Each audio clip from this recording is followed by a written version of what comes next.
evening, everyone, and welcome to the Hilliard Gate Sports Center on the campus of IPFW as College 56 Sports proudly presents the 2003 Division I Women's Independent Volleyball Championship Tournament. I'm Ryan Barad alongside with my broadcast partner, Mark Franke. Tonight's matchup pits the IPFW Mastodons against the University of Texas Pan American Lady Bronx. Mark, earlier this afternoon, IPFW and Northern Colorado played an epic classic. Northern Colorado 1-4. IPFW played great volleyball. However, they lost to the eventual tournament champions. Northern Colorado is a very, very good team. Excellent defense. They pick up everything. Their offense, and particularly that backslide we weren't able to stop, they deserve to win the tournament. For IPFW, because of that loss, their 12-match winning streak came to an end. IPFW now with a record of 21-10 on the season. This is the third 20-win season for head coach Kelly Hartley in her 5 years here at the helm. Tonight's match, how important is it for IPFW to finish strong? Well, it's very important because we have almost a rivalry going already with Pan American. We were competitors last year in the tournament. We beat them in it. We had a 5-game match down there. We won the last 3 games to win that match. So this is a rivalry, and both teams want to win for matters of pride. All right, so when we come back, we'll have the Lady Bronx and the Lady IPFW Mastodons in a moment. You're watching the 2003 Division I Women's Independent Championship Tournament here on College 56 Sports.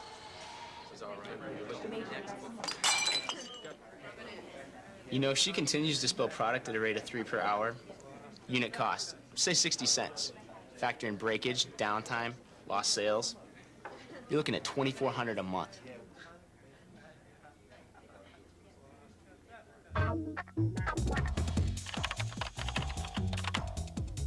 Indiana University, Purdue University, Fort Wayne. One university, 2 great names. When you think of colleges and universities holding homecoming celebrations, what pops into your mind? How about lots of fun on-campus activities for current students and special events for the alums? That's what will be taking place the week of November 17th at IPFW as it celebrates its 3rd homecoming week. Join me, Jeanette Liu, for IPFW Up Close this month, and we'll find out what's being planned for the big party. Watch IPFW Up Close Sundays at noon on College Cable Access Channel 56.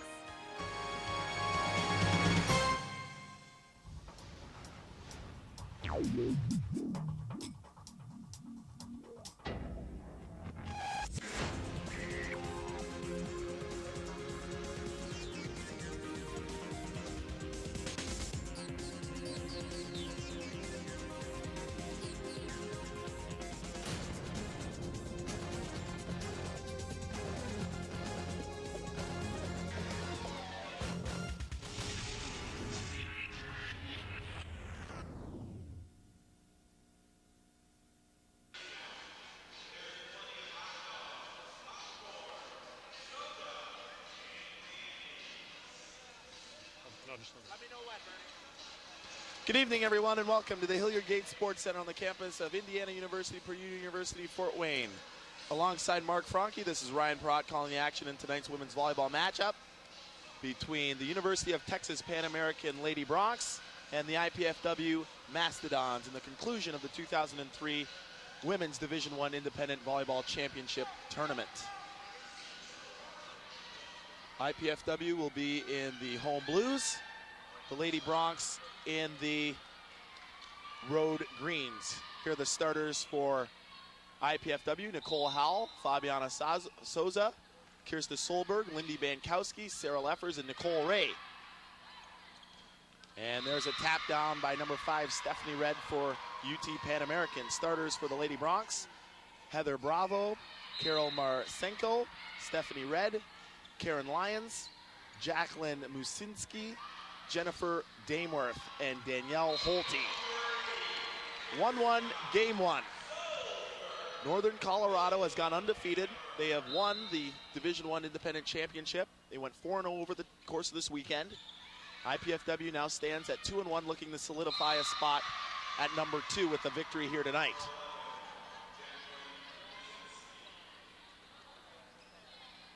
One thing that we want to watch for tonight, which we didn't see this afternoon, was a lot of offense from the left side, Ryan. UT Pan American over the course of the last 2 days, a record of 1 win, 2 losses.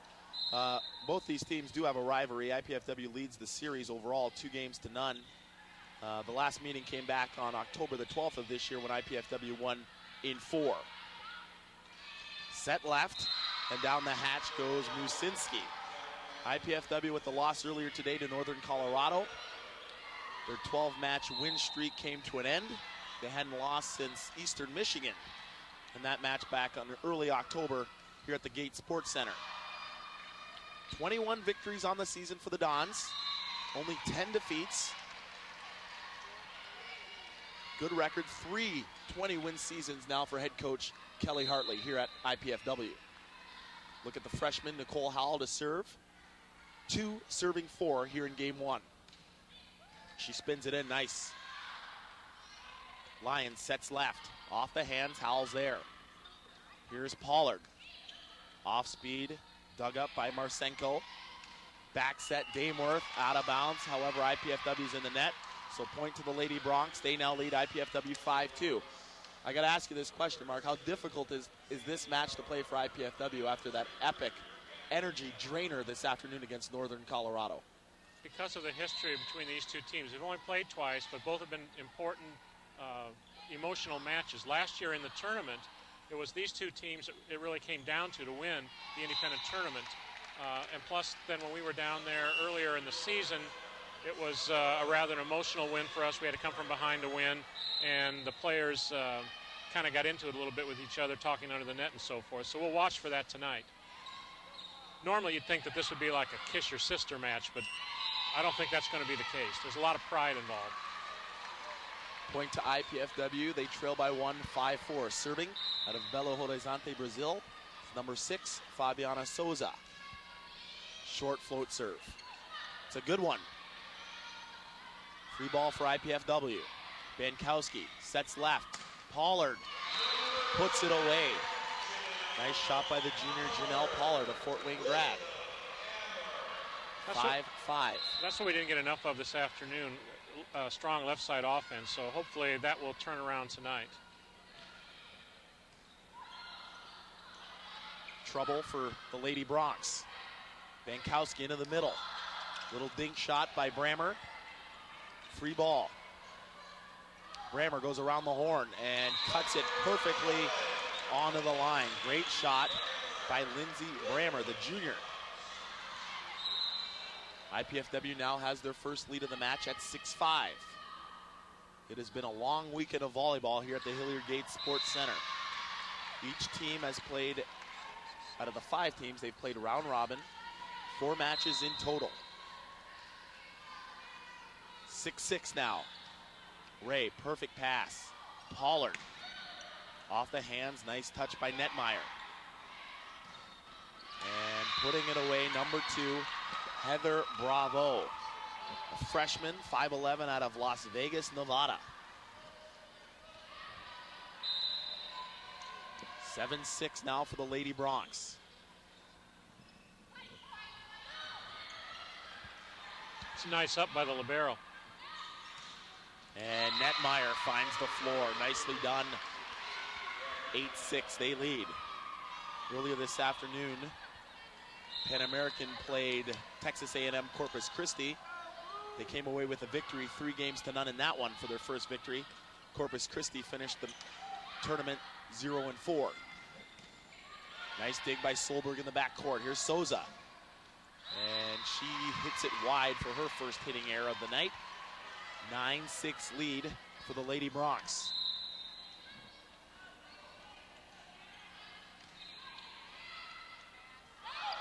Pollard, another swing on the left side. She's dug by Musinski. Ball's out of bounds, point to IPFW. I'm not sure. Eric Beaumont first called a double hit, then he called it out. Either way, the point went to IPFW. Eric Beaumont is our number 1 official. He is assisted by Greg Roth. Off the hands, dug up by Souza. Here she comes out of the back line. Darway is there for the dig. Bravo. Oh, look at Pollard with the stretch. Oh. And some miscommunication there between Darway and Marsenko. resulting in a point for IPFW. That was Marsengo's ball, the libero coming across, and I'm not sure why Dar would try to take it. In fact, it may have been out. It was right on the line and perhaps moving out. 9-8 Lady Bronx leading. Bankowski, nice up. Set left, here's Bravo, off the hands. Here's Solberg taking a swing, off speed.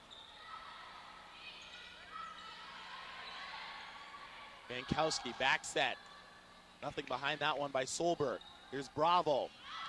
And out of bounds on that swing by Bravo. Will fatigue be an issue, Mark, for the match here tonight? Physical, yes, definitely physical fatigue will be an issue. We'll see it with net calls. We'll see it with service errors, that sort of thing.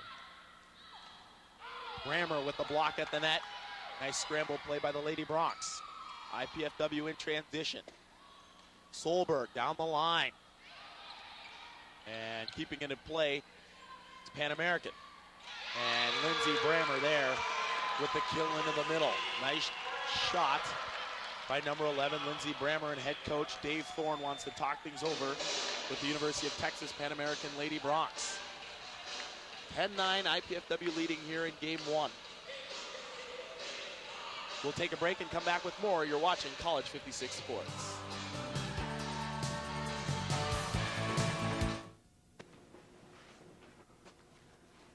Hi. I was wondering if you wanted to go out maybe or something, if you had time.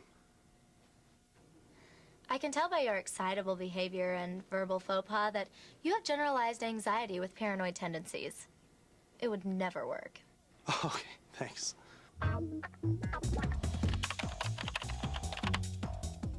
Indiana University, Purdue University, Fort Wayne. One university, two great names. IPFW 10, University of Texas Pan American 9.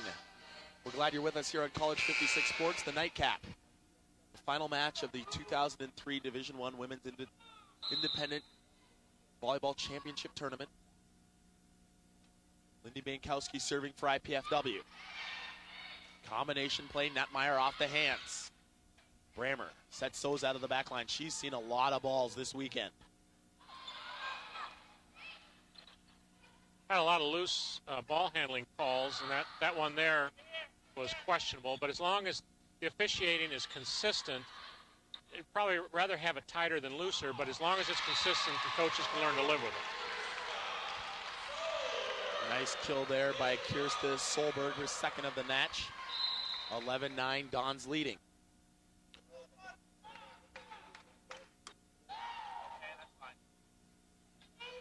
Here's Bravo taking a swing, and she's blocked. Solberg and Brammer. Brammer, the second best blocker on the IPFW squad, second only behind Fabiana Souza. 12-9, Dons leading. The junior out of Temperance, Michigan, with the jump floater. Darway sets left. Bravo is stuffed again. Kirsta Solberg there for another stuff block. 4-point Dons lead.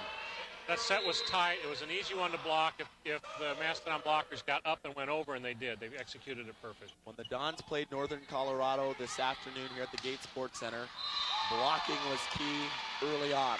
I had said that off the air last night, I believe, how crucial net play was between those two teams because their ball handling skills were great throughout the course of the year, especially down the stretch for both sides. Just to show you how little I know about volleyball, you asked me on the air, what did IPFW need to win? I said we had to outblock Northern Colorado. We outblocked Northern Colorado and lost anyways. So I'll keep my opinions to myself from here on out. 15-9 at the technical timeout. IPFW leading here in game one.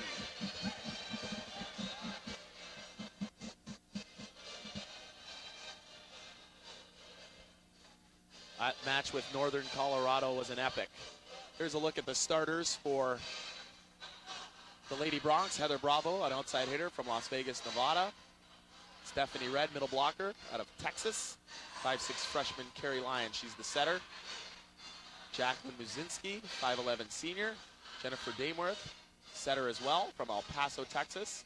And sophomore Danielle Holte, middle blocker. Carol Marsenko is the libero. 5'11" freshman out of Brazil. And there's a look at head coach Dave Thorne in his 6th season at the helm of the Lady Bronx.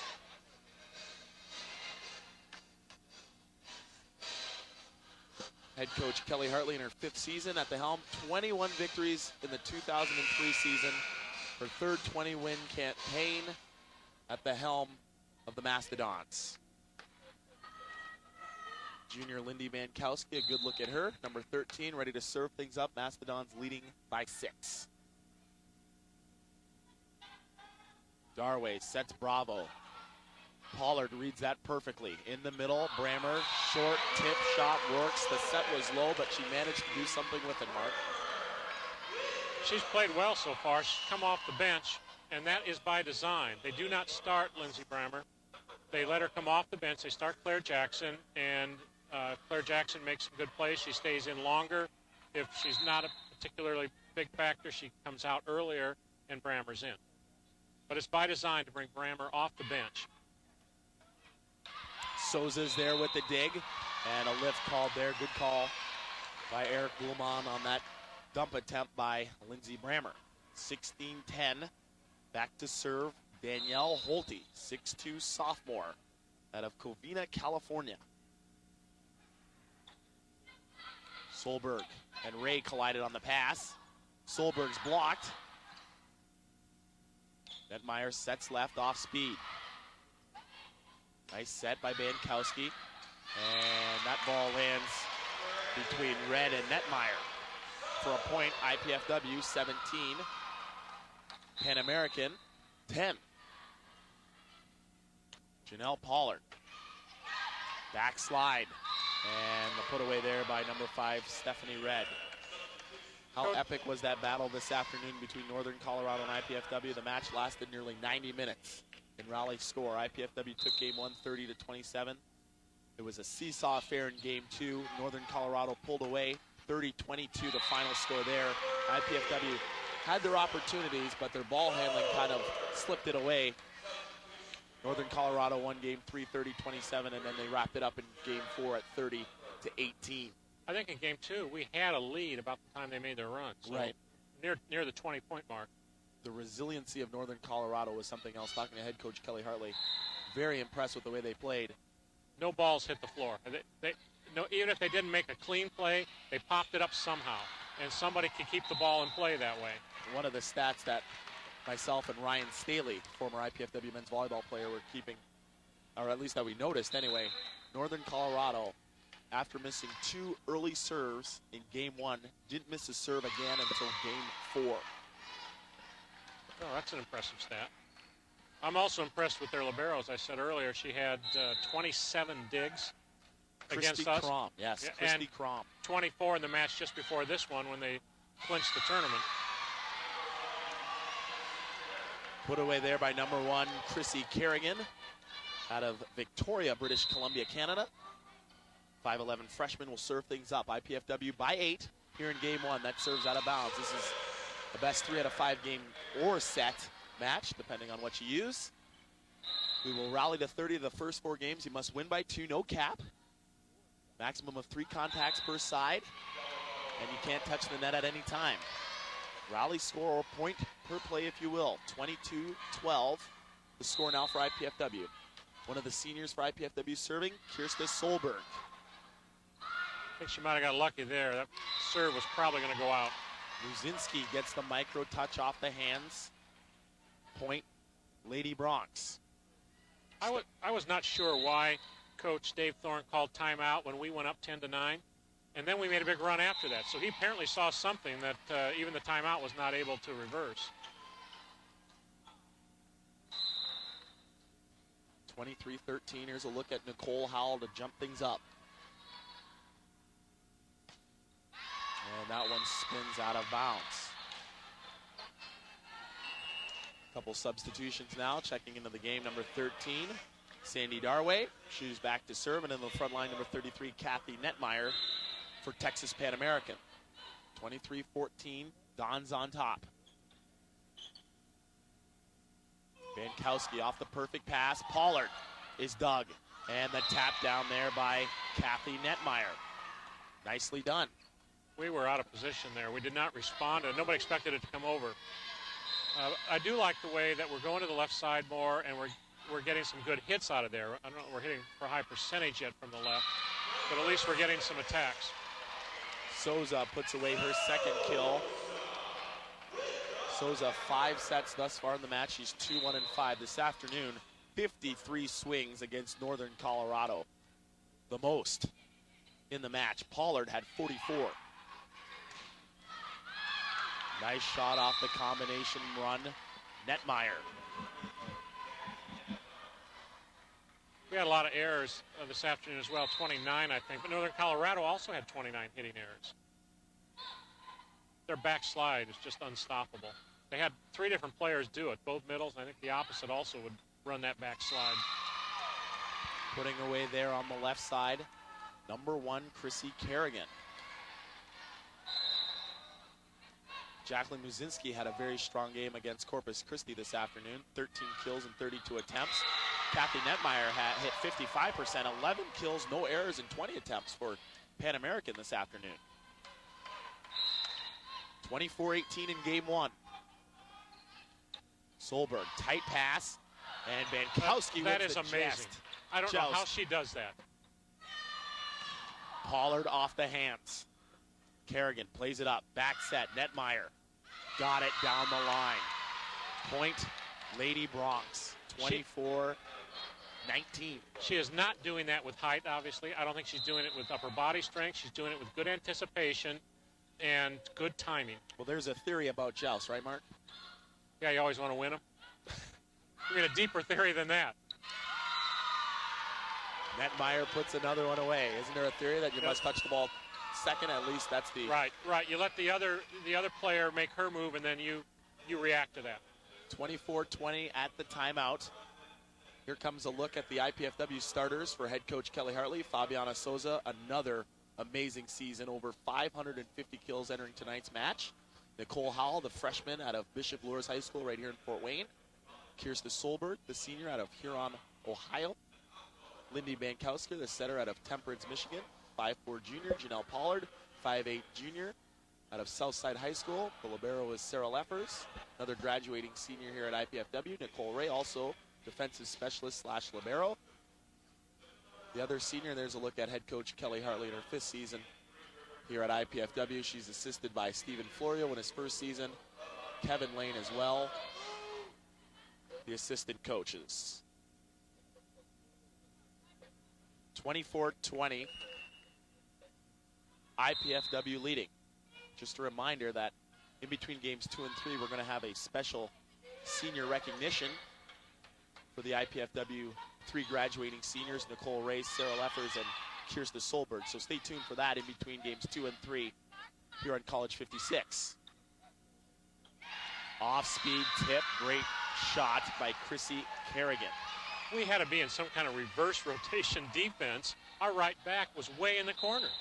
That's not by design. I think she just got lost. IPFW has squandered off several points here in this rotation. Pollard finally restores some order. 25-21. Bankowski back to serve for the Mastodons. Claire Jackson almost got in. She was being pushed in and then pulled back, and now she's going back to the bench. Short serve passed up. Darway sets left. Nice dig. Souza leads IPFW in that statistical category. There's another beautiful dig by Kerrigan. She gets up, takes a little crack at it. Oh, nice play by Chrissy Kerrigan. She got the dig one-handed, fell to the floor, got up, able to put the ball away. 25-22, Dons leading in game 1. Serving is Holte. Bankowski back set to Pollard off the hands. Darway sets left. Kerrigan jams it through. So far, Chrissy Kerrigan has 5 kills and no errors. She's hitting 71%. And the Lady Bronx have crept to within 2 here in game 1. Solberg puts it away. 26-23 Dons. She's leading now. She's 46%. Chrissy Kerrigan is really the only one on the UTPA team that's hitting strong percentage, isn't she? I guess Nettermeyer is. Another kill on the left side. 26-24, a couple substitutions in, back to serve. Number 9, Karen Lyons. Freshman setter out of McAllen, Texas. And she comes in and serves it long. That'll give Dave Thorne some nightmares there. Sarah Leffers will check in now for Lindsey Brammer and serve for IPFW. The Dons up by 3 here in game 1. Lyons, short set. Howell tries to dink it over on 1. She takes a swing at it, and she misses it out of bounds. Do you think that ball was actually going to cross? It looked like it was caught on the tape and may have dropped back on their side. But you'd rather have a player be aggressive than let it drop on your side because you're flat-footed. And Kerrigan serves the ace. IPFW, they had a nice, comfortable lead here in game 1. It's now a 1-point advantage, 27-26. Kerrigan working on Ray. Bankowski sets left. Here's Howell. Through the block. There's the dig. Marsenko. A chance. Got it. I think we need a timeout here. Brzezinski has tied it up at 27, and head coach Kelly Hartley wants timeout. 27-27. A nice job by the Lady Bronx to get back into it here in game 1. Learn more about IPFW sports by tuning into the Mastodon Spotlight each Wednesday, Thursday, and Fridays right here on College 56. Your host, Mike Maas, reviews recent sports activities, looks at games footage, and visits with coaches and players. That's Mastodon Spotlight, Wednesdays at 11 o'clock p.m., Thursdays at 7 o'clock p.m., and Saturdays at 12:30 p.m. right here on College Cable Access Channel 56. Good look at the crowd here at the Hilliard Gate Sports Center this Saturday night as we conclude the 2003 Division I Independent Women's Volleyball Championship Tournament hosted by IPFW. And a great job it has been over the last 2 days. A lot of volleyball action, big crowds, not just for IPFW, but from all the traveling teams that have made the way into the Summit City. A lot of parents and family have come with the visiting teams as well. It's been a nice tournament for them. 27-27. Howell is dug. We just cannot terminate the ball from the left side. Not sure what the problem is. Trouble here for IPFW. Darway sets left. Nice coverage play. Brzezinski, tip, score. And the lead has gone to the Lady Bronx, 28-27. Amanda Feaster is going to check into the game for Nicole Howell. Only 3 of our 14 kills have come from the left side, and that's just really, really unusual. Leffers passes it off the net. Bankowski goes and gets it. Feaster is checked in, gets the first swing, and tapping it down is Fabiana Souza. 28-28. Crucial game 1. Solberg serving for the Dons. And down the line, out of bounds, Brzezinski. Game point now for IPFW. Solberg serving it up. The crowd on its feet. Deep serve. Lyons sets Brzezinski. Leffers is there with the dig. Feaster. Free ball coming for the Lady Bronx. Back set. Ray is there. Block the set. Block the set. You can't do that, Stephanie Red. And IPFW takes game 1, 30-28. A bit of a scare there for IPFW after leading comfortably halfway through game 1. They managed to pull it out by 2, 30-28. IPFW leads its best of 5 set match, 1-0. We'll take a break and come back with game 2 in a moment. You're watching the 2003 Women's Independent Volleyball Championship right here on College 56 Sports.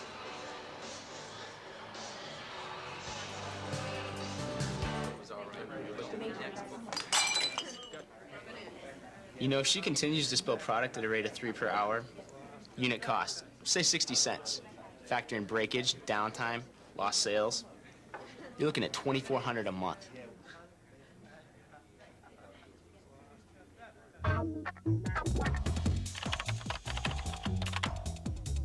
Indiana University, Purdue University, Fort Wayne. One university, two great names.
For the best coverage of IPFW athletics, please tune in to Mastodon Spotlight each week here on College Cable Access Channel 56. Hi, I'm Mike Maz, your host. We talk with student athletes, coaches, and others involved in IPFW athletics. Whether it's softball, volleyball, baseball, basketball, or whatever, the best way to catch IPFW athletics is to tune in to Mastodon Spotlight each week here on College Cable Access Channel 56.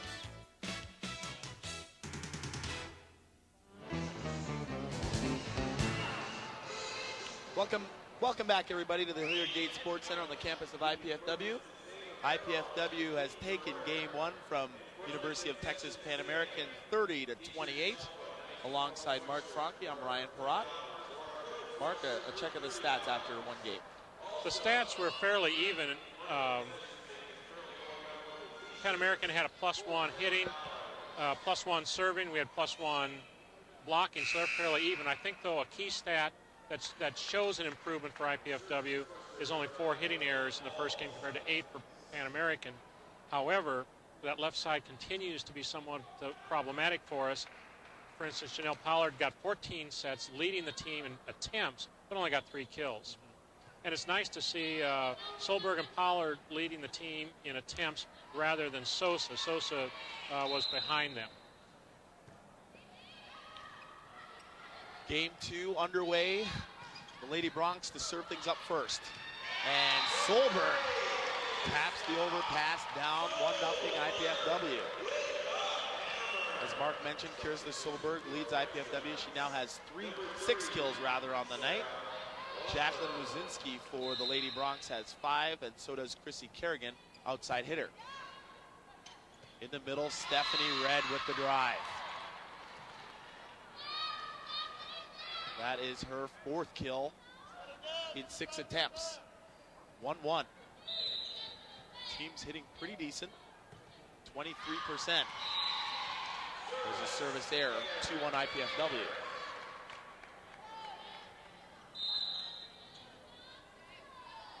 Kirsten Solberg with the float serve. A low set in the middle. Red didn't do much with that one. That was a low set by number 9, Karen Lyons, for Texas Pan American. And Dave Thorne is off the bench shouting encouragement. Deep float serve. Nicely done by Solberg. And sneaking it through, number 11, Jacqueline Muzinski. I think we got a touch on the block, and it actually caused the ball to drop faster because Solberg was lined up to play that normally, and all of a sudden it just dropped in front of her. Currently IPFW out blocking Texas Pan American 2-1. Solberg, I think it's Souza on the backslide. Kirsten Solberg, 6 kills. Fabiana Souza now with 4. Amanda Feaster stays into the starting lineup for game 2. And there's a hitting error, 5-2 Don's lead. Amanda Feaster.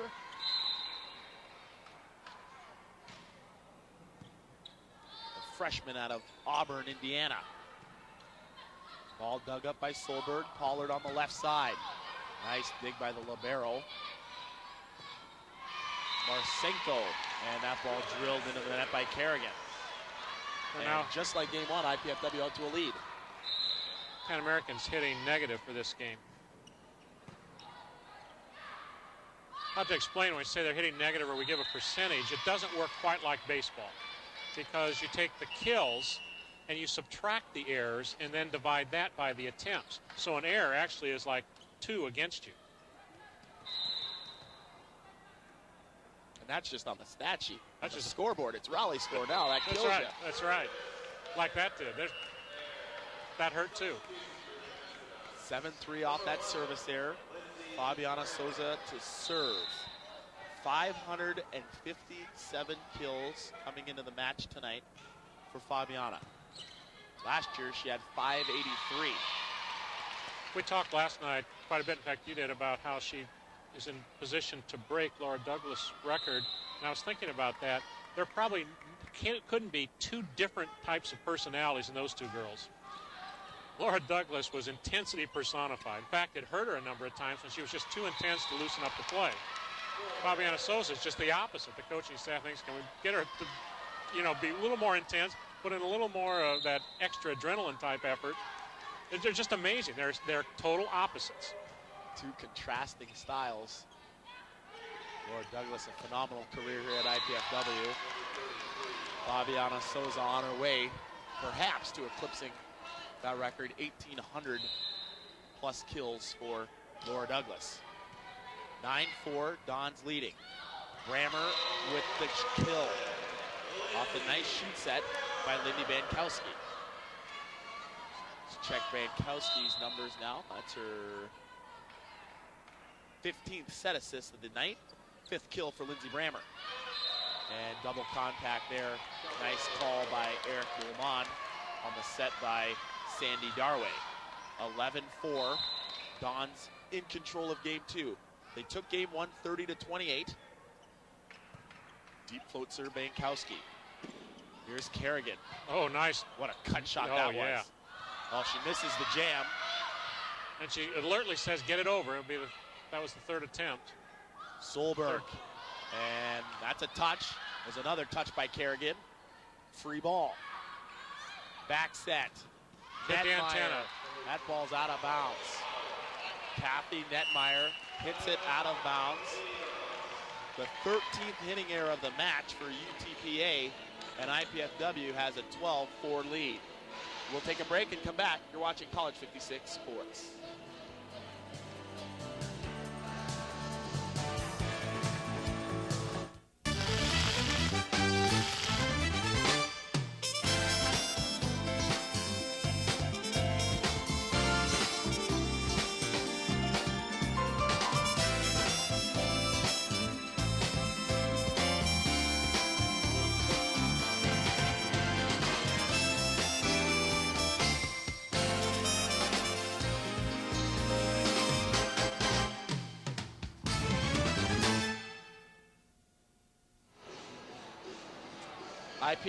IPFW 12, the University of Texas Pan American Lady Bronx 4. We're glad you're with us here on College 56 Sports with Mark Franke. I'm Ryan Perrott. The final match of the 2003 Division I Women's Independent Volleyball Championship Tournament. A tournament in which Northern Colorado went undefeated 4-0, taking the championship. IPFW looking to solidify second place with a victory here tonight. Pollard off the hands and down. 13-4. IPFW in control. Bankowski serving things up for IPFW. Good scoring rotation when she's in the back row. Great deep jump floater. Netmeier off speed. Little pinball defense for IPFW. Netmeier backside. And she's blocked. Brammer and Pollard. And it's a 10-point advantage for the Lady Dons.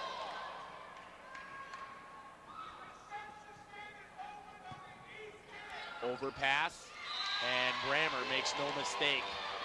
Lindsey Brammer's doing a nice job on the net, Ryan.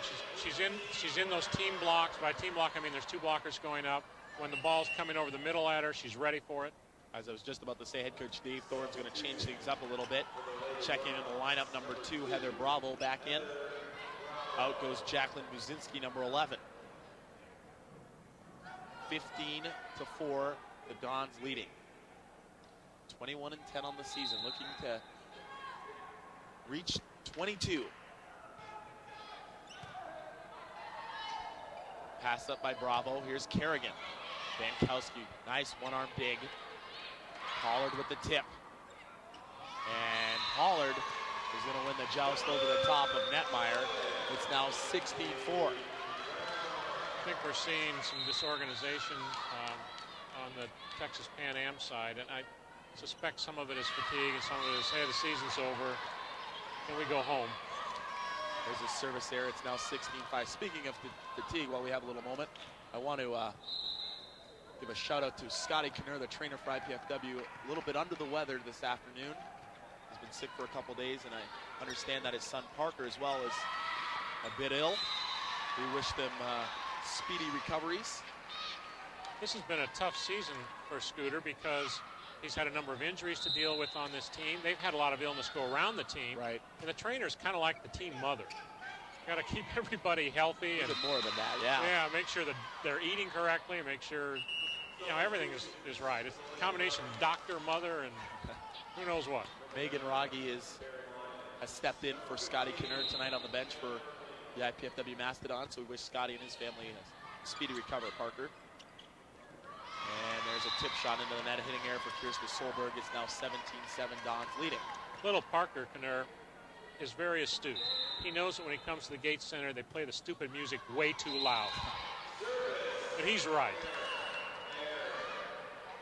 I guess I'm showing my age. And Parker's what, 3 years old? Parker's 3 years old. He agrees with me. Claire Knurr, the newborn, is a few months now. 2 months, 3 months.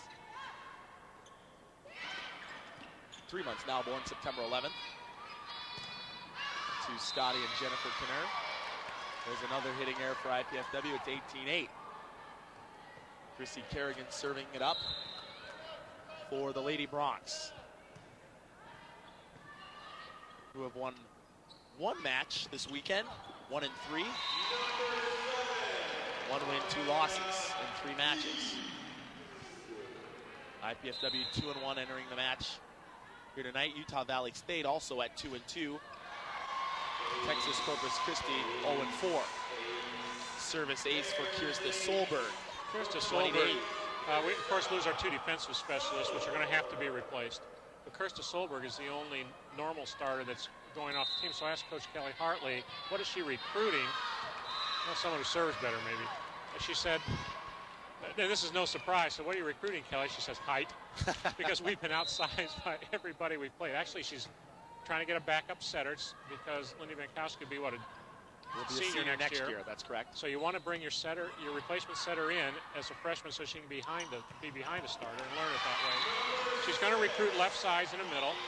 Now, Kirsta Solberg, who's the only senior graduating, is in fact a right side, but she thinks with these 3 or 4 young left sides she has, she can easily move one of them, such as Feaster there, who just served as a potential right side hitter as his man.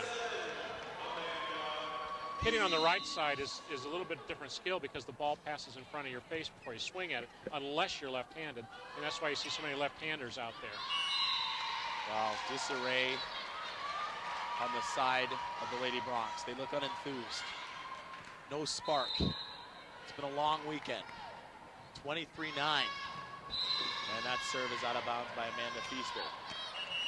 Trying to find something in the tank for the Lady Bronx. A couple of substitutions.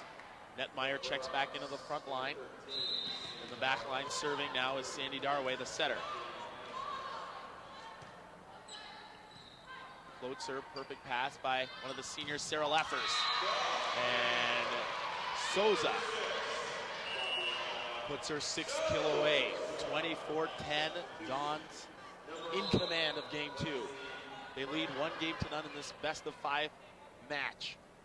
The other advantage we have on the right side is even though Fabiana Sosa is playing a middle position now, she can also play the right side. And there, as a middle, she ran more of a right side offensive play.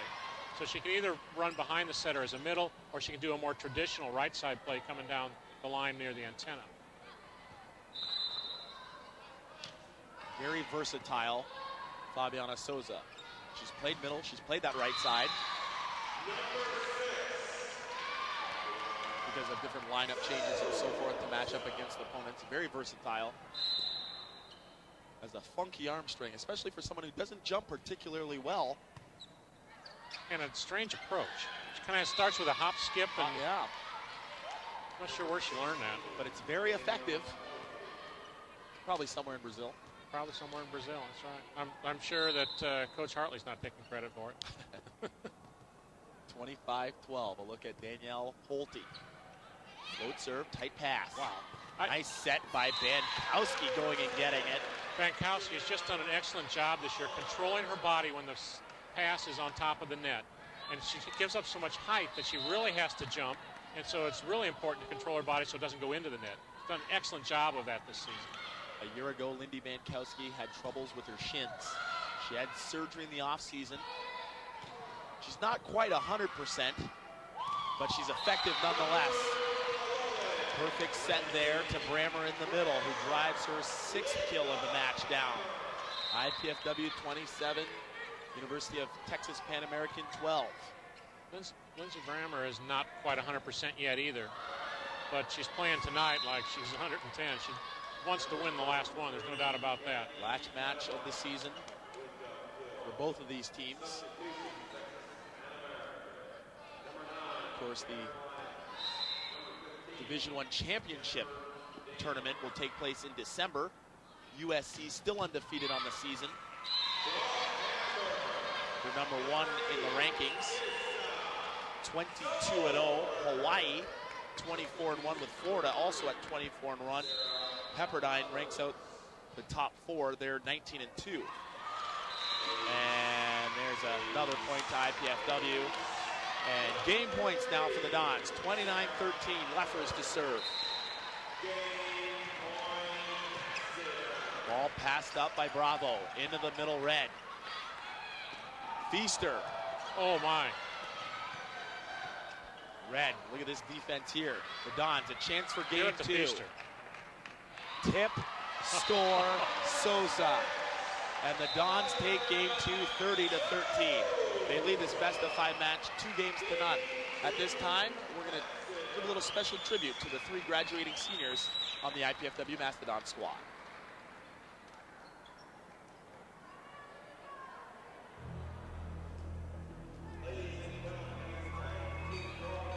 I came to play at IPFW as a walk-on at first because a friend of mine who was a men's assistant coach told me that I should go talk to Kelly Hartley because they had another spot on the team and he thought I would be able to fill that for them. I really didn't hear about IPFW. I didn't ever hear of it until really late. Coach started recruiting me kind of like February, my senior year, January, February. And I just, on the phone, she was really easy to talk to, and I was just real interested in taking a visit. So I came to the school, and I really liked it. So that's how I ended up here. And I've really enjoyed playing here so far. I'm really glad I chose to come here. I've been in Fort Wayne my whole life, so coming to IPFW wasn't my first decision, but it made it a lot easier. I was closer to home with my family, and I think it's probably one of the best decisions I ever made. Playing here has given me a lot of opportunities. Well, interesting story about Nicole Ray, Coco, as I call her, nickname. I think that probably started in high school. Don't even know what it really means, but I think it fits her. We didn't recruit Coco. She was a freshman here, a student. Dave Schmidlin, who at the time was Arnie Ball's assistant, told me, you really should look at her as a DS. She's better than some of the kids you have right now on your team as far as defensively and passing the ball. She can play. So she started practicing with us and played all spring ball with us, and she's a great athlete. She's a good volleyball player, but she's a really good athlete. She's the body type that when she trains, she's very, very fit. She's only about 5'6", but I'll tell you, if she was a couple more inches taller, she'd probably be an outside hitter for us. She gets up and bangs the ball too. Kirsta Solberg, we recruited her. She was someone that I heard about late in the recruiting process from a friend of mine who had done camps at her high school and thought a lot of her. I saw her play once in club, got a tape, and thought a lot of her athletic ability.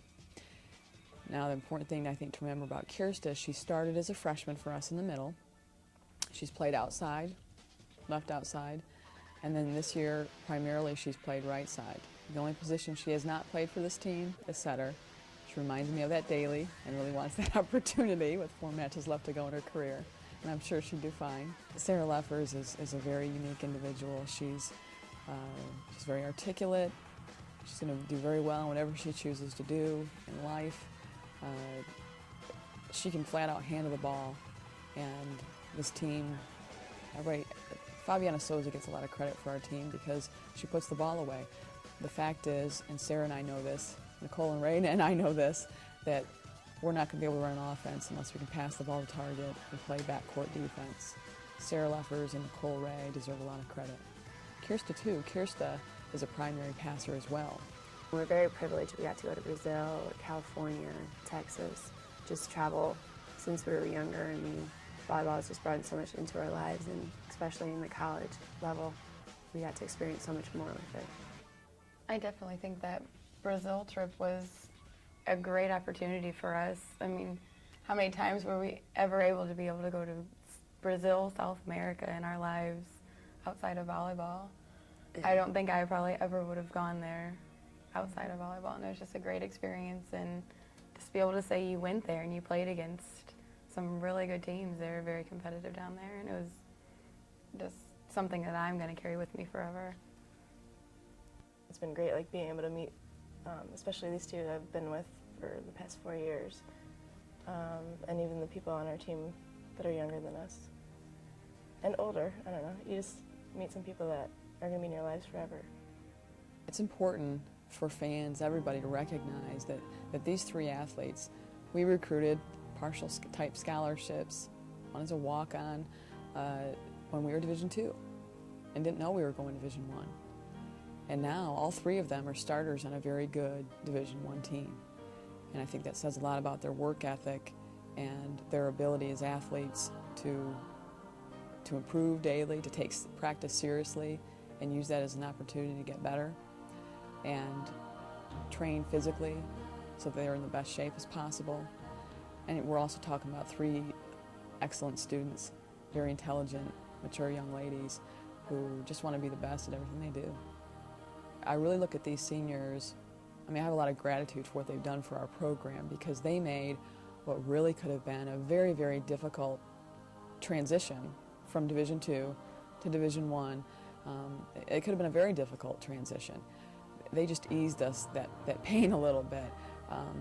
The first 2 years of Division I competition, we were 1 match away each of those years from being a 500 team. And then this year, of course, we're well over that mark right now at 19-9 with 4 matches to play. I think they inspired their younger players to show up in season. I know they did. We're not permitted as coaches to organize or make summer workouts mandatory, so it's vital that you have older kids who are committed to those programs so that in August they're ready to play. And they inspired those younger players to be there and work hard while they were there. Most of the great experiences I've had in my life have been because of volleyball. Like, I was in that place because I was there for volleyball, or I met that person through volleyball. That personal aspect of being on a team and being in college is a great experience. You do take those with you for the rest of your life, and you know they're going to be there for you because you've been through so much. You're together every day, sometimes twice a day, on the road, in hotels. So you experience a lot together, and those personal experiences that you have with each other are going to last forever. Kirsta Solberg is a 4-point student. She's extremely intelligent. She's a graphic art major, very, very talented, and very creative. I've seen some of her projects, and it just blows me away. And she's someone, I think, who thinks about the game a little bit differently. And at times, some of her questions, I've really respected her because she's challenged me as a coach because she asks intelligent questions and thinks outside the box. Nicole Ray is a fierce competitor. She's not somebody you'd want to make angry and then meet her outside. I wouldn't. I know I'd lose. She's a very tough young lady. And yeah, she's cute, and she puts a smile on her face, and you think she's probably sweet as pie. I would make her mad. And that's what makes her so good. She's just so competitive and fiery, and our younger athletes, I think, respect her for that and respond to it. We're better on the court. Our team is better when she's on the court for that reason. Well, Sarah Leffers is a communications major, and oftentimes the spokesperson for the team. In fact, when they have a special favor to ask of me or something they feel I need to know, usually it's Sarah Leffers and Coco, maybe Kirsta too, who come up to my office and state their case for a couple of reasons. I think that Sarah Leffers, again, she articulates ideas very well. And also they probably know that it's at times difficult for me to say no to those three because they've done everything this program has asked them to do and more. These three seniors have been a real joy to coach, and I've learned a lot about myself as a coach too, that many times with young student athletes, young women who are already very, very hard on themselves, with very high expectations academically and as athletes, you oftentimes don't need to push and push and push them. They're already pushing themselves and each other. You oftentimes have to learn to step back and be a friend and just be positive. I just want to say thank you to the people I've been able to play with, especially the alumni, Tammy, Laura, Chrissy, Deanna, Amy, for kicking our butts for a couple years, getting us to where we are now, and also the players we've played with this year.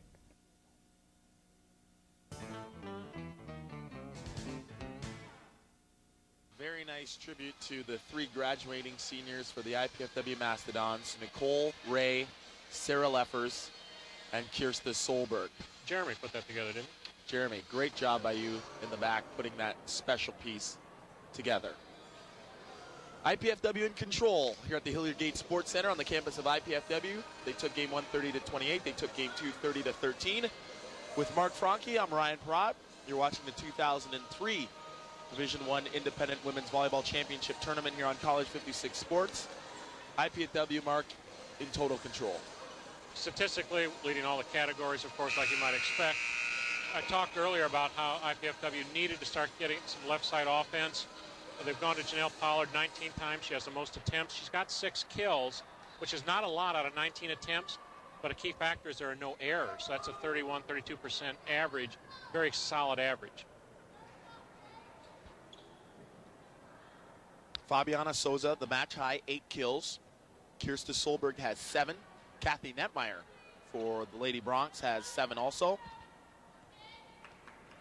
And we are set for game 3. Janelle Pollard will serve things up. IPFW looking to solidify second place in the tournament. Northern Colorado has won the independent championship, going undefeated at 4-0. IPFW 2-1. University of Texas Pan American 1-2 entering the match here tonight. And the first kill attempt by Kirsta Solberg is out of bounds. How difficult, Mark, is it? Obviously, it's been a long weekend of volleyball to sit for 10 minutes in between games 2 and 3. How difficult is that? I've never liked it. I understand why it's done, so you can have promotions, or in this case, it allowed us on TV to do the senior tribute. But it's a killer for the players. On the other side of the coin, basketball players can say, hey, we do it all the time. What are you wimps complaining about? But for volleyball players, it really affects the what do I want to say, the momentum. It can shift. Teams can come out flat. It's just something we're going to have to learn to deal with because it's here to stay, I think. Point going to the Lady Bronx. It's now 2-0. Heather Bravo will serve things up for Texas Pan American. Short serve. Bankowski, nice set, and Feaster is blocked by Stephanie Red and Jennifer Dameworth. 3-0. Perhaps that break has helped Dave Thorne and his Lady Bronx. I think the break helps the team that's behind, but it doesn't have to. It just seems to. Ray, lip service in the backcourt. Souza terminates. Sarah Leffers will check into the game. She'll go back and serve. IPFW trailing 3-1. They lead the match 2-0. Set left. Muzinski, Red with the tap down. Ray is there. Solberg. The Lady Bronx doing a nice job at the net. Absolutely. I just had that thought myself. They're controlling the net right now, and that's what we controlled in game 2 so well. Backcourt defense is there. Oh, that's a tough ball to corkscrew. Stephanie Red in the middle. Point to IPFW, 3-2, Texas Pan American. There seems to be a spark in the Lady Bronx here in game 3. Feaster is dug. And Stephanie Red wins the joust against Kirsta Solberg. 4-2, whatever that pep talk was in between games 2 and 3 by Dave Thorne, head coach for Texas Pan American, thus far has worked. I've heard some of those. They're not always pep talks. I'm not talking about Dave Thorne, but just a certain coach we know real well and love. I wouldn't call them all pep talks. Kelly Hartley? I don't know about hers. I know about somebody else. Set left, down the hatch, number 11, Jacqueline Muzinski. Let's check her numbers now. She has 7 kills thus far. I don't understand this. They're doing a 6-2 in Pan American just like we saw last night. I don't understand the attraction of that at the Division I level because you're limited to 12 substitutions. Now you have a libero, obviously, but typically women's volleyball use defensive specialists. You can't use a defensive specialist if you're going to run a 6-2 because basically you have 2 setters in 2 opposites and you use up your 12 subs that way. I'll tell you the special on that. I'll give you an answer to that 6-2 in just a second. Set left. Netmeyer is dug. Souza tried to corkscrew and she's blocked at the net. It's now 6-4. Here's the theory behind it. Cuba, the women's national team, went undefeated in all the majors in the decade of the 90s. They won the World Cup. They won the World League, and they won the Olympics. Everything in the 90s. They run a 6-2. USC women's team a year ago with head coach Mick Haley runs a 6-2. They win the national championship. It is becoming a fad to have the big setters. There's a stuff block at the net by Lindsey Brammer. That option to have 3 hitters across the front row. It is becoming an epidemic because volleyball is becoming such a game of height being a big factor. That's why you're seeing a 6-2 system run a lot by the college coaches. But you don't see it, the men's game, obviously the substitution rule is different, but you see a lot more backcourt offense. You don't see as much backcourt offense in the women's game, and that would really be the antidote to a 6-2 offense, is a back row offense. Right, and I understand your point exactly, especially with the subs you're allowed in women's volleyball, the 12. Over the top goes Stephanie Red, 8-6. But it is becoming more prevalent in the game. The 6-2 system. I realize I'm just an old reprobate and I can't get used to change. In fact, are we still using the libero in our game? What's this rally scoring all about? A lot of rule changes in the game of volleyball across the board. One group of players that go into the 6-2 will hurt are the smaller defensive players. Like we just had our 2 seniors. Kelly Hartley's in a dream world. She's got 2 players who can both play libero, and then she can use the other as a back row specialist, and the back row specialist is allowed to serve. Right. So she has a serving specialist as well. So you do have to give something up, and if you stay with that 6-2, then the smaller players are going to lose their spots. 9-7, Lady Bronx in the lead. Oh, block the set. Ooh, Dave Thorne up off the bench on that one. I'm not sure about you gotta that. be kidding me. I heard Dave Skelton caught me today. He said, when you and Rock were talking about that at the net, the setters from the back row, we listened to it, had no idea what you were talking about. So that's because we didn't know either. I think that should have been the other way. I don't know.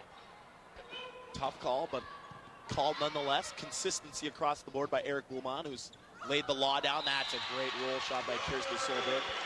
Obviously, officiating varies from region to region in the country. It has been, for the most part, pretty tight here on day 2 of the competition. Yesterday, game 1, more of a feel-out process. I asked Coach Kelly Hartley. Oh, now she's unhappy. She's unhappy. Our coach is ever happy on calls. That's right. Back set. Tip. Bravo. She's dug. Here's Feaster, left side. Ball's coming over. Pollard plays it up. Bankowski back to the freshman Feaster. Another off-speed score. Great shot by the freshman number 7, Amanda Feaster, and IPFW now has a 10-9 advantage. I asked Kelly about the officiating, the fact that visiting coaches were complaining a lot, especially the Texas coach, and she said, you ever seen the officiating down in Texas? And remember, we talked about that yesterday, and I said, I wondered out loud if the regional differences are such that it takes some getting used to in women's volleyball, where you don't travel the country as much as you do in men's.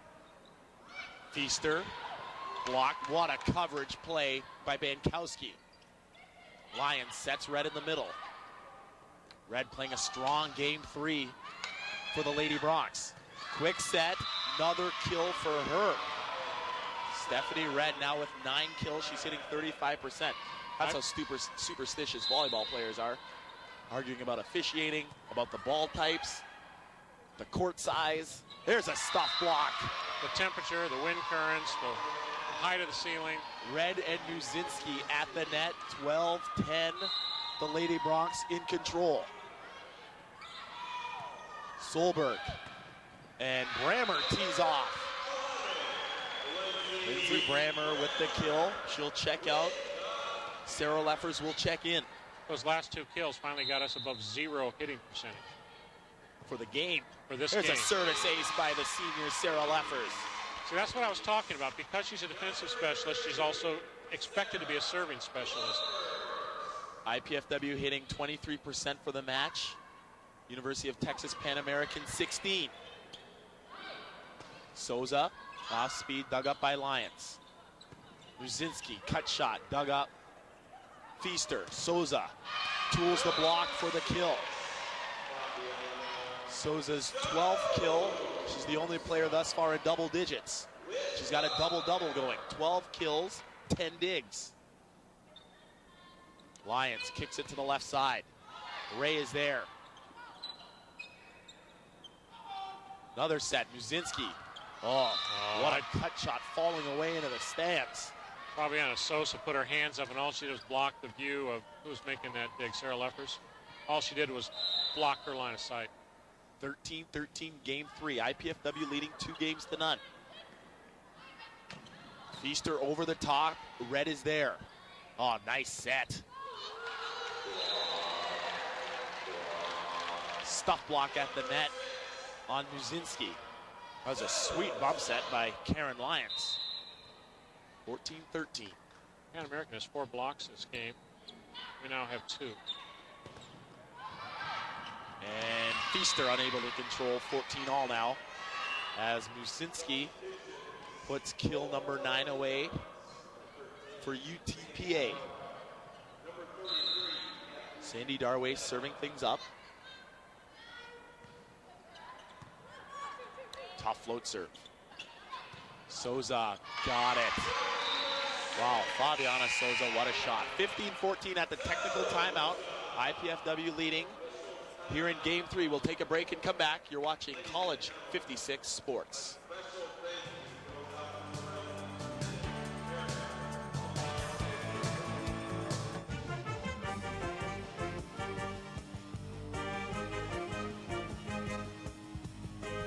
Did you know IPFW has its very own pep band? The Stomp Band is looking for more members, and we want you to join. IPFW students even receive a credit for their participation. Perfection is not required, just enthusiasm and a desire to share your school spirit. Check out our website for more information. Don't just play, stomp.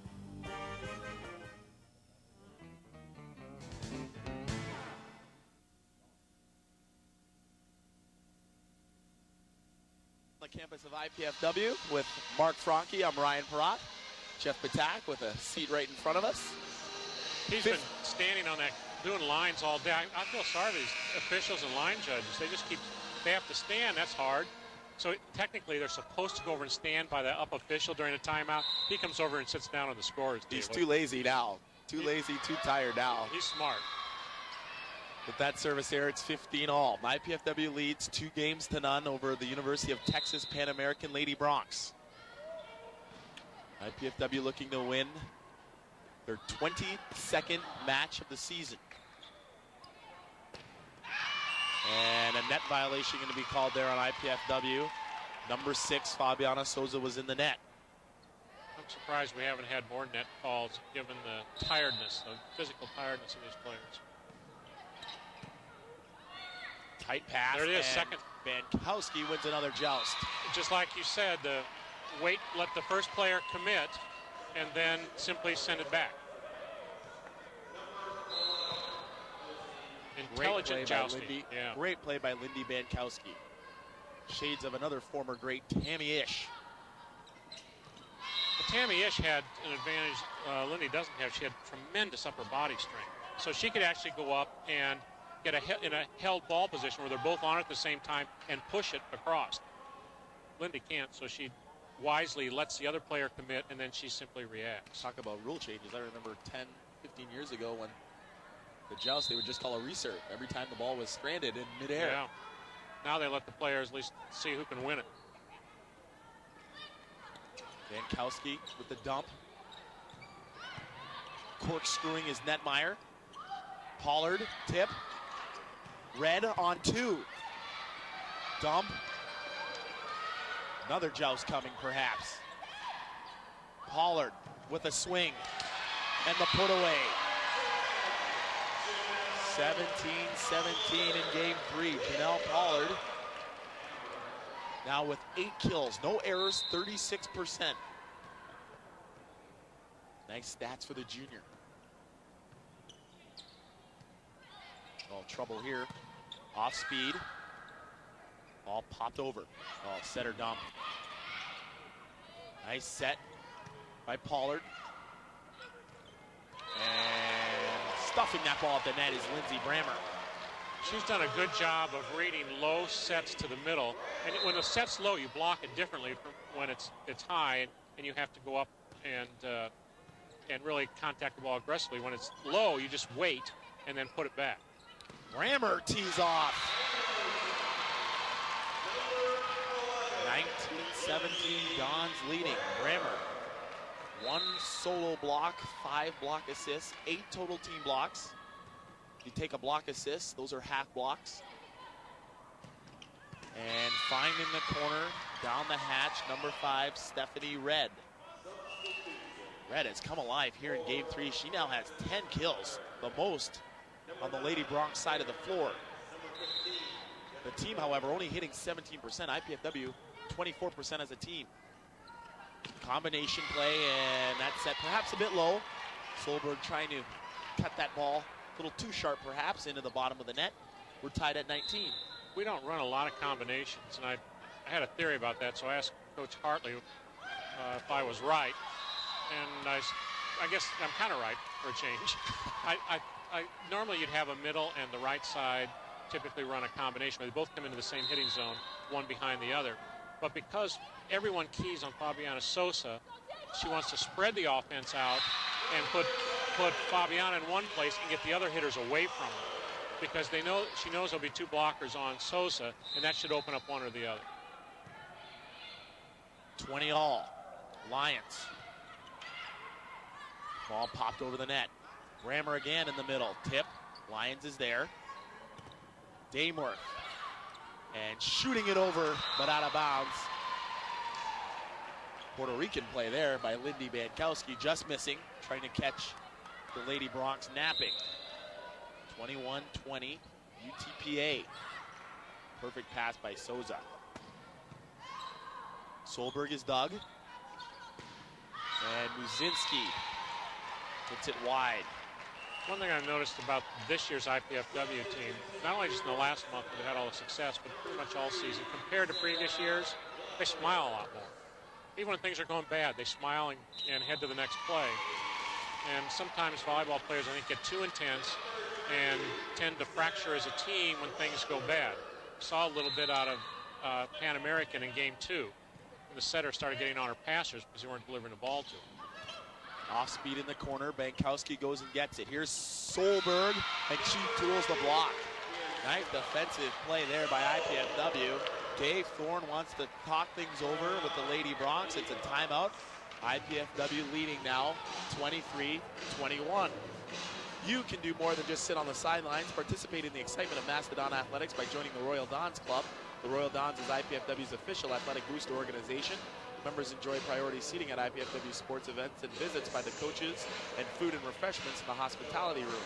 For more information about the Royal Dons, call 481-6643 or write to Royal Dons Club, 2101 East Coliseum Boulevard, Fort Wayne, Indiana, 46805, or go to the IPFW Athletics website at www.ipfw.edu/athletics.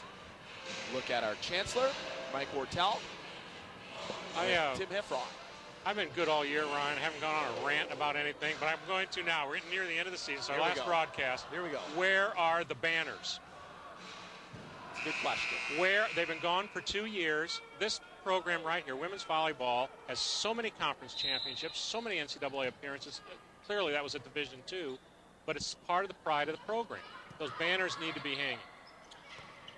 Since you mentioned the chancellor, I thought I'd get the rant on and he can Monday morning fire me or something for criticizing whoever made that decision. Hopefully those banners will be up soon. IPFW 23, University of Texas, Pan American 22. You're on quite a few of those banners, aren't you? I'm on one. Our programs, yeah, we've had 4 NCAA appearances, a number of conference championships, but the women's volleyball, what is it, 10, 12? What a play. What a play by Heather Bravo in the backcourt. If they can win this point, look out. Bankowski sets Feaster. Red is there in the back. Lions, tight set. Oh, nice save. Feaster bumps it up, tight ball, and they're going to win the point. What a defensive play. Heather Bravo going into the first row to save it for the Lady Bronx. We're tied at 23. This is what we expected the match tonight to be like, what Game 3 is showing us. Let's serve, Ray. Nice pass. Off speed, another nice dig by Lions. Buzinski, see you later.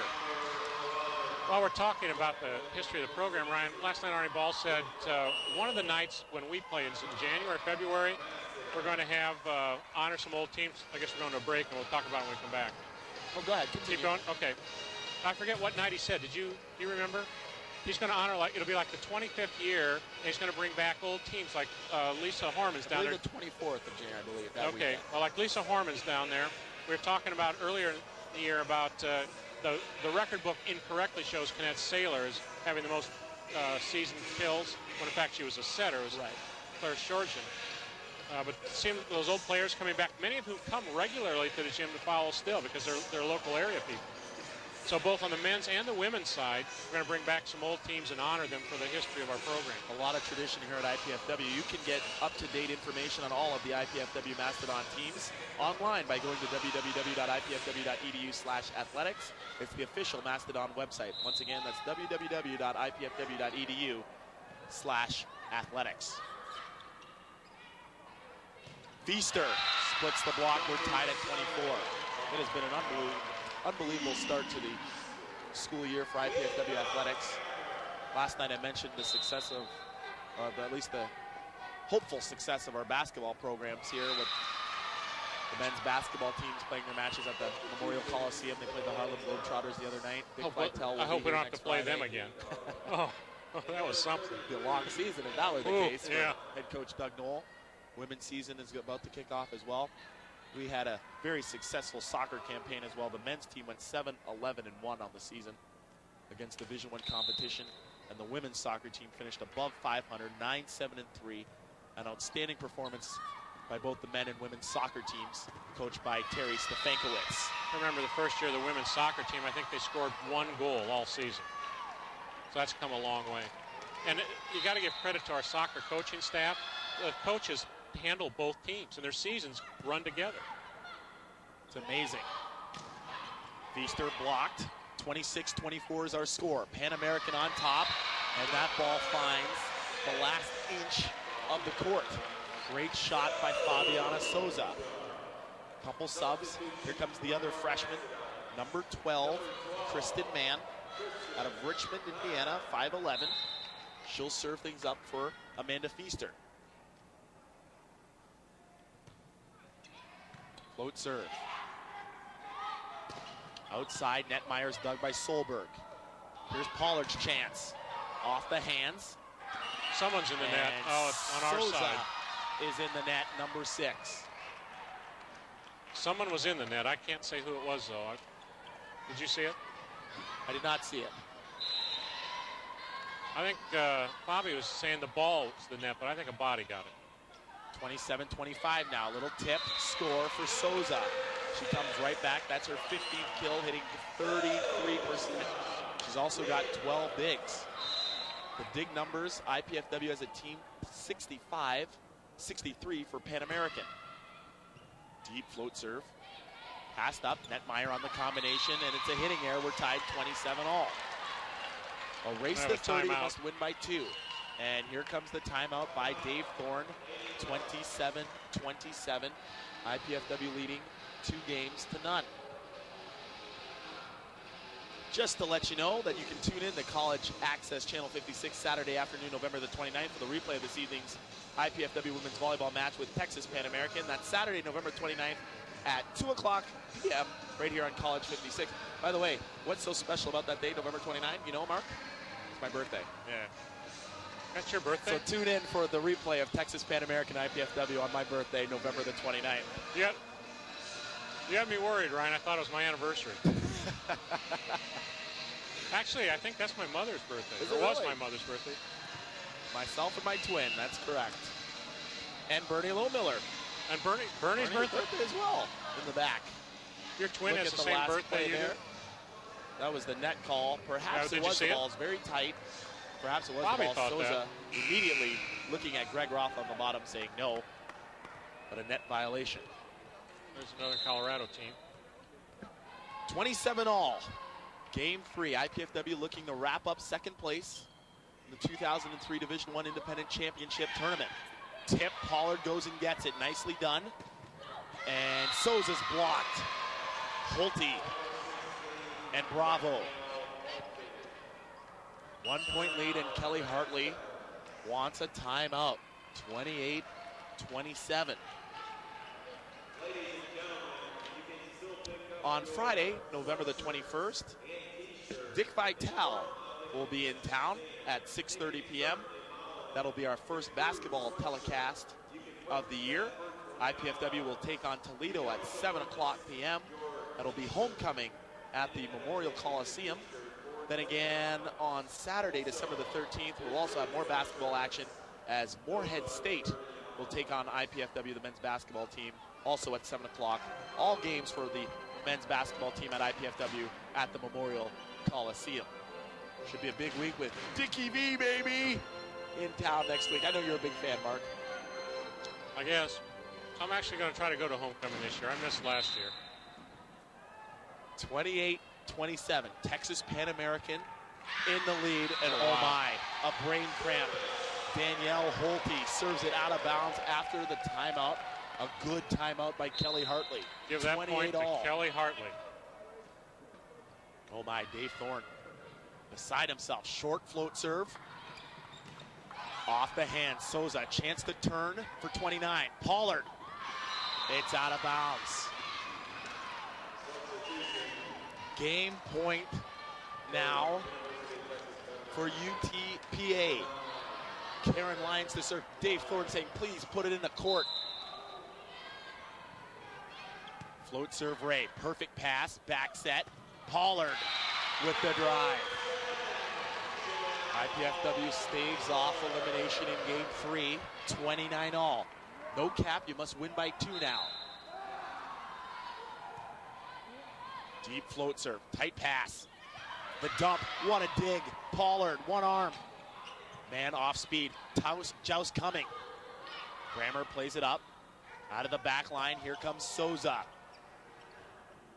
In the middle, Red, tip shot, Bankowski. There's a throw. Off the hands, Lyons is there. They're gonna set left. Bravo is blocked. Solberg and Brammer is there. And IPFW now has match point, 30-29. Short serve. Red off speed, this could be it. The final point of the season. Not yet, Bankowski Out to the freshman. Man, off the hands. Got it, and that's it. IPFW has won their 22nd match of the season, defeating the University of Texas Pan American Lady Broncs 3-0 here at the Hilliard Gate Sports Center on the campus of IPFW.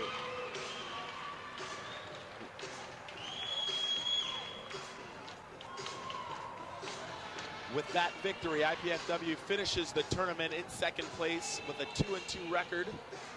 Northern Colorado has won the Division I Independent Championship, going undefeated. A look at match point, the freshman Kristen Mann over the top, off the hands, and down. So Northern Colorado finishes at 4-0. IPFW at 2-2. They solidify second place. Utah Valley State also at 2-2. The University of Texas Pan American squad finishes at 1-3, and the University of Texas A&M Corpus Christi finishes at 0-4. IPFW taking the match 3-0 by the scores of 30-28, 30-13, and 31-29. What a season, Mark Franke, for Kelly's Hartley's Dons. Especially turning around mid-season and going on that long win streak, including some come-from-behind victories over teams in Midwestern conferences, the MAC, Horizon, and MidCon. I think it established IPFW as a solid program in the Midwest, and that's going to help us as we try to get into a conference. I'm going to put you on the spot, and this perhaps is going to be a bit difficult. Where would you rank this team in the annals of IPFW history? They're 22-10, great season, great record. They win 12 in a row at one point. Only Northern Colorado, the eventual champions, win it up. As we're going to take a look now at the trophy presentation, you can answer that question in a second. Northern Colorado going to accept. I think these are the all tournament teams.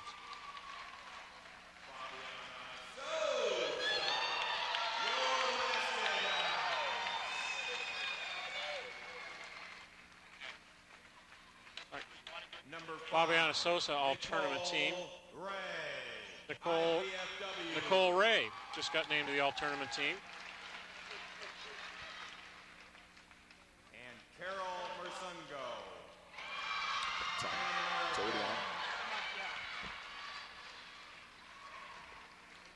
Big Kelly.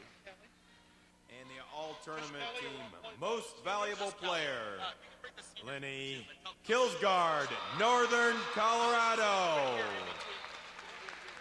The setter from Northern Kentucky is named the all-tournament team, and that's Lenny also well-deserved recognition broke for her. Northern No doubt about Colorado's it. assist I record think with she over touched every ball 5,000 that came across assists. the net Congratulations, in her, Lenny. her zone. I think as a team for Northern Colorado, they Ladies in and the gentlemen, high team 30s placement. as a team percentage. They were Number unbelievable. 3 She with a record always of delivered 2-2. the ball exactly where the hitter expected it. She was almost automatic.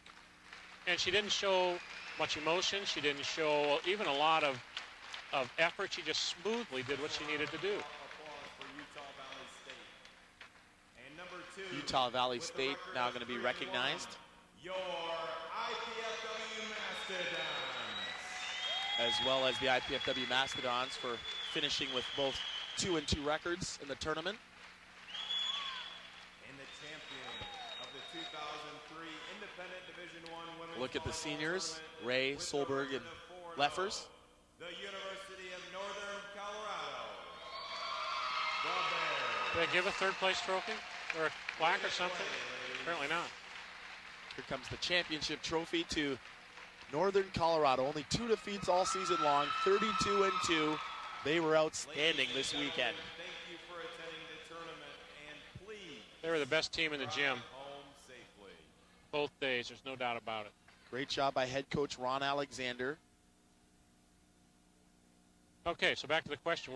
How do I rank Where would this you team? rank IPFW in the annals? Well, you can't really because of the difference going to Division I. But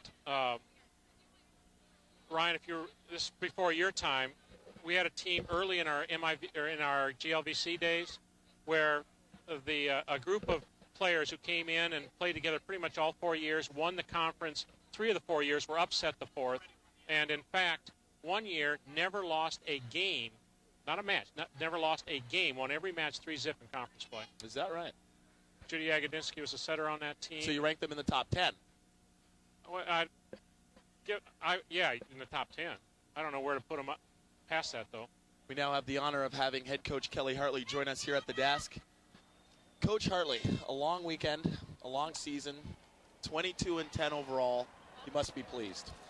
Oh, I'm real pleased. I'm real proud of our team. And, 22 wins wasn't something that in August we really thought was doable. So when you feel like you even overachieved, it's a great feeling. Bittersweet right now, certainly, because it's over. And it was a great season. You don't want those to end. And you certainly don't like saying goodbye to your seniors when they're people like Kirsten Stolberg, Nicole Ray, and Sarah Leffers. How difficult was it to bounce back from that match this afternoon against Northern Colorado? It was very difficult for me, so I can't imagine how it was for our athletes. But, they're very grown-up young women, and I think had it in perspective. We had a great season. We had an opportunity today at home to end on a win. How many teams get to do that? And, they just came out ready to play tonight. It has been a great season.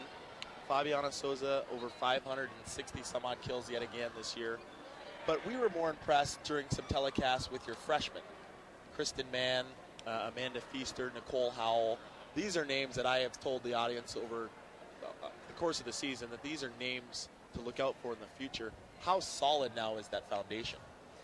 Well, I think we have a real solid freshman class. I'm very anxious, however, to get in the gym with them this winter. I think we have a lot of growing and getting stronger and smarter to do with them. But we got a lot of really, really good games and matches out of that group, and they're only going to get better. Kelly, we talked before the match about what you're looking forward to next year in terms of recruiting. You indicated that you're going to try to recruit some height, especially for the left side, and then get a setter lined up to follow Lindy Vankowski after she graduates next year. And I want to say a little bit more about the recruiting process. Oh, the recruiting process.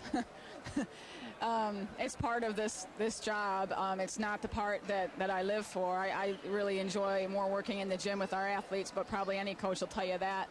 But it's so important to identify student athletes who fit our program, the goals that we have in place, the high standard for academics, and that means that Coach Florio and I will be on the road a lot this winter.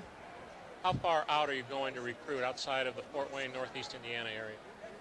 Well, obviously, with one international player on our team, we'll continue to look internationally, even though that process is just very difficult, and it's somewhat, I think, risky to put your eggs in that basket because it's just such a difficult process. And coming up with someone like Fabiana Souza, who has her goals in order and first is academics, that's clearly why it's worked so well with her, because she studies so hard. She's an outstanding student, over a 3-point grade point average, and was committed to learning English to come here. And once you recruit the first player from a place like Brazil, then you have an in for additional recruitment, don't you? I think maybe Brazilians, of course, or anybody would like to go to a place where certainly people are like you, and you're comfortable. And I think it'll be easier, yes, once we get Brazilians here, that they'd be happy. But, I have to point out that we're going to continue to recruit Fort Wayne.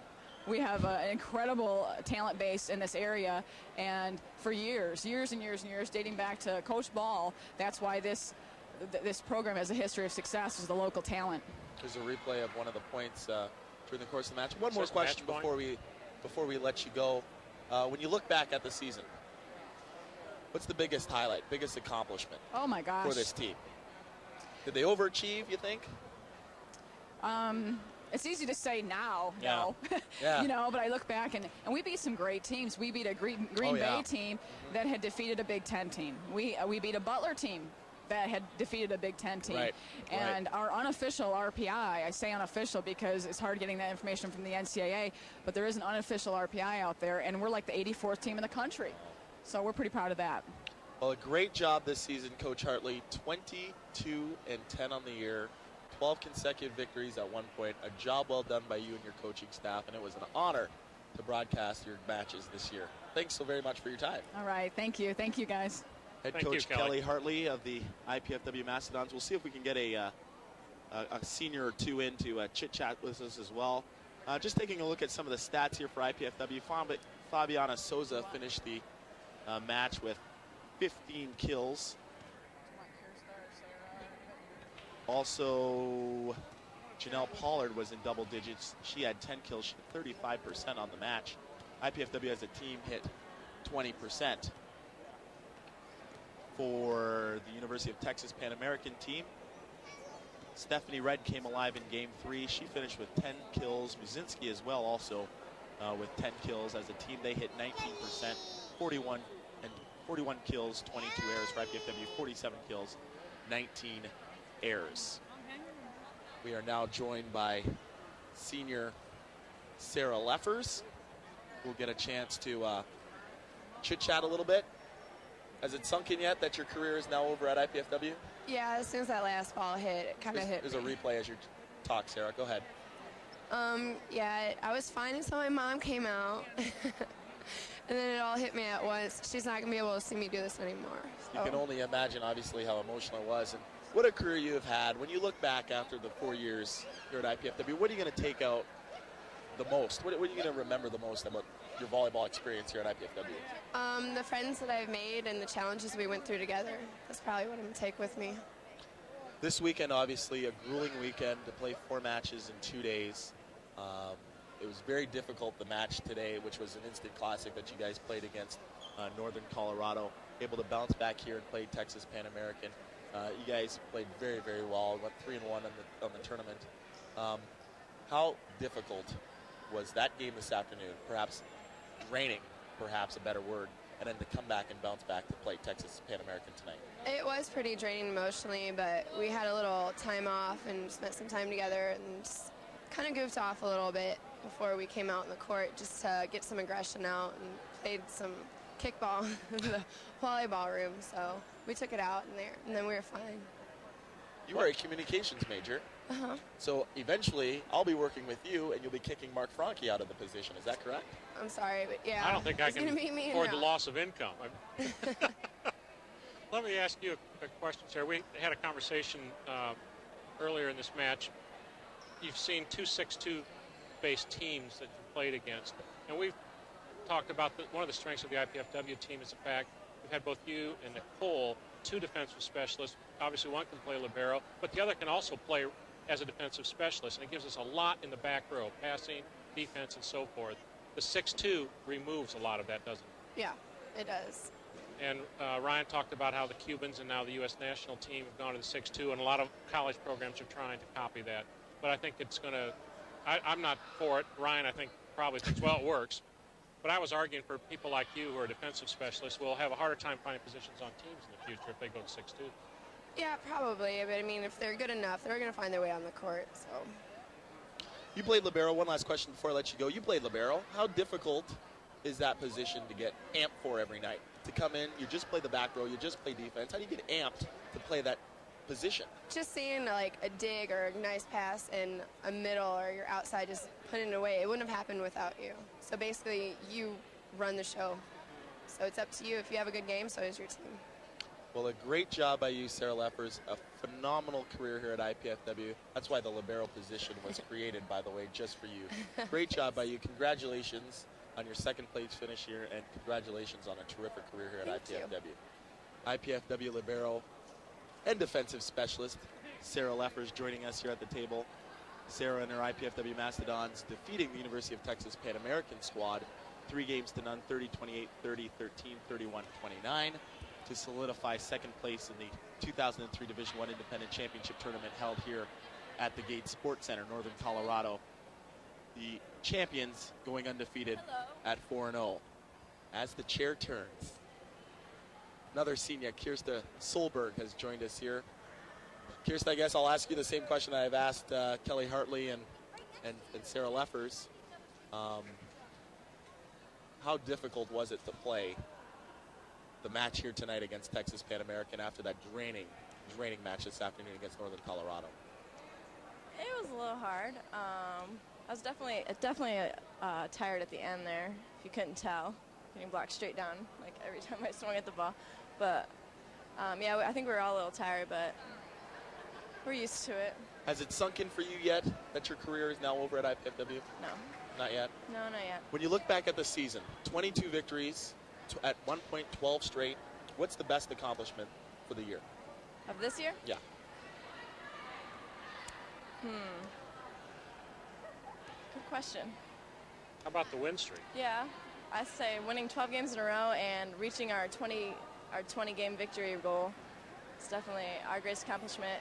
But this year was so important for our transition to Division I, like showing that we can transition, and we proved it this year. So I don't know. A lot of the I think wins overall, you had were really key wins because they were against Mid-Con and Horizon Yeah. Conference opponents and some MAC opponents too.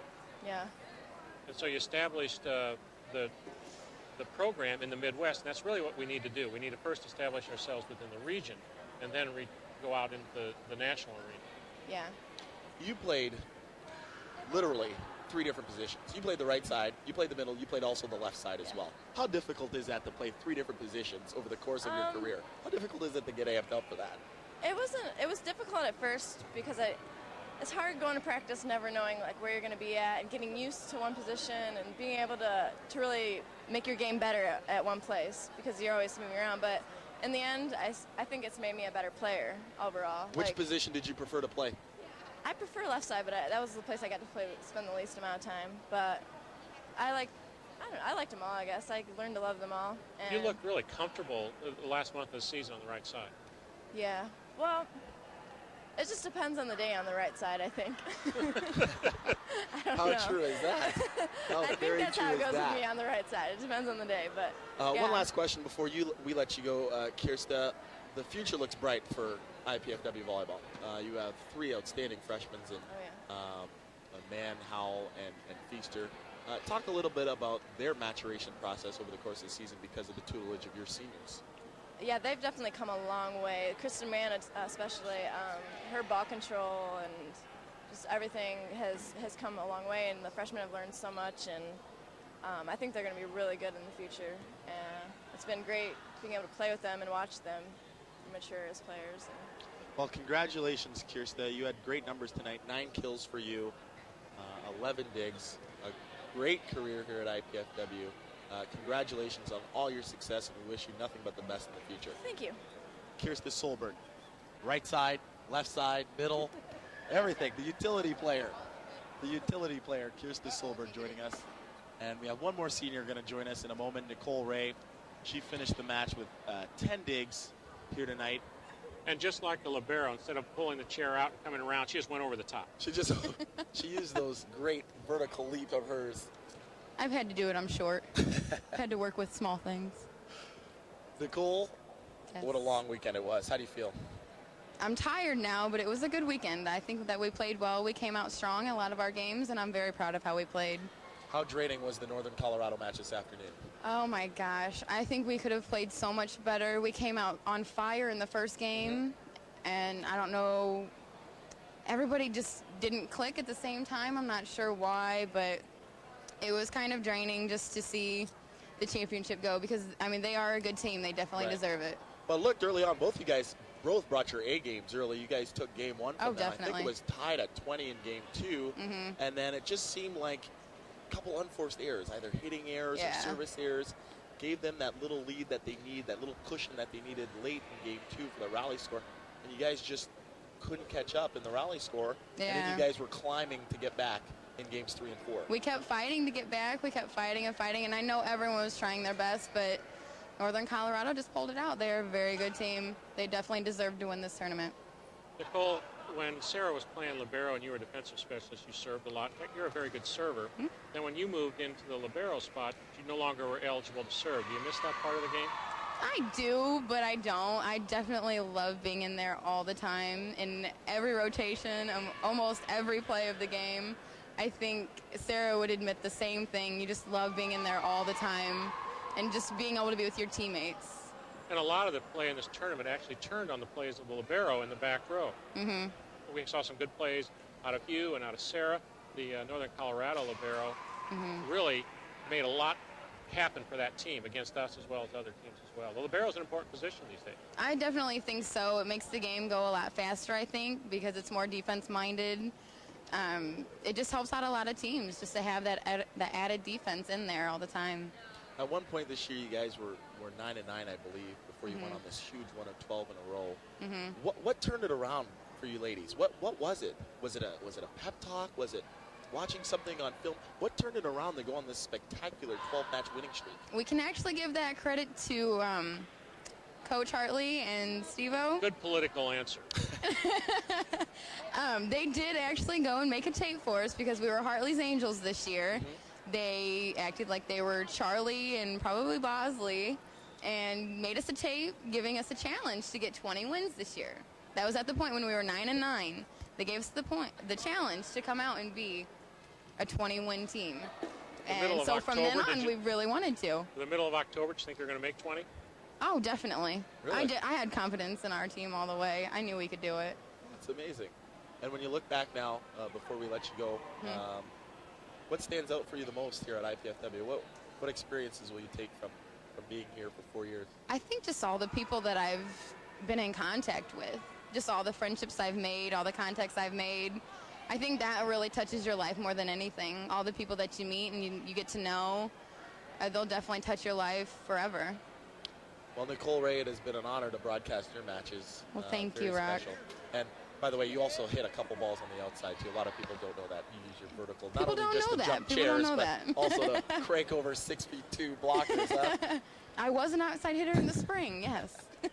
Nicole Ray, thanks for joining us. Congratulations on the problem. second place finish, and congratulations on a great career here at IPFW. Thank you. I appreciate it. Thanks so much. Thank you. IPFW defensive specialist / libero, perhaps / outside hitter, Nicole Ray. Great job by her and IPFW as the season has wrapped up. IPFW 22-10 on the season. Mark Franke, your final thoughts on the year? Great season. It's unfortunate that we did beat Northern Colorado this afternoon to win the tournament, but you cannot be disappointed in this season, especially the last one. An instant classic. Congratulations, IPFW Mastodons. Job well done. At this time, we'd like to thank the College 56 production crew. Another phenomenal job this volleyball season. The IPFW athletic staff, the City of Fort Wayne, Comcast Cablevision, the IPFW Learning Resource Center, and especially the IPFW Office of University Relations and Communications for their contributions to this College 56 Sports telecast. This telecast of IPFW Sports is copyrighted and the sole property of the College Cable Access Center and IPFW. Unauthorized duplication, exhibition, rebroadcast, retransmission, or other use of this event without express written consent is strictly prohibited. Mark Franke, another great year. Thanks very much. I appreciate it. Thank you, Ryan. Thanks to all the great crew in the background. And thanks for everybody in the back for making us look good, because we don't look good on camera. That's for sure. For Mark Franke, I'm Ryan Farad, saying so long from the Hilliard Gate Sports Center on the campus of IPFW. Men's basketball, Friday, November 21st. Mike Moss will take it over. Go Don. Thanks for watching, everybody. Good night.